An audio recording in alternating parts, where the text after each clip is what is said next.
Экстренные вести. Здравствуйте. Москву устроит только капитуляция Киева и Запада.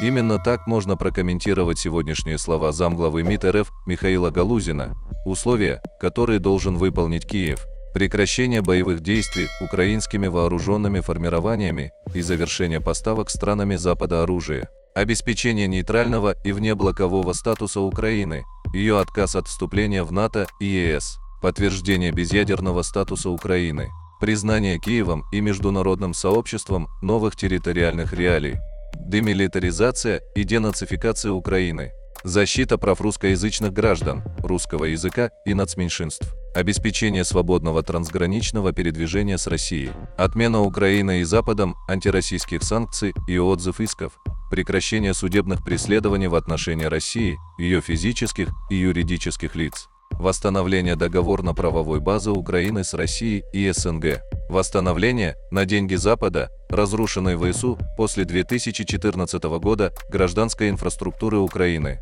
Это наш ультиматум. Причем не только Киеву, который, как и предыдущий, очевидно выполнен не будет. А значит, далее будет третий, более жесткий.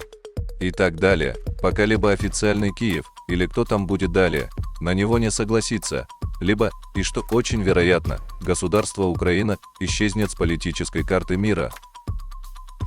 На этом у нас все. Подпишись на наши новости и будь в курсе всех событий в мире.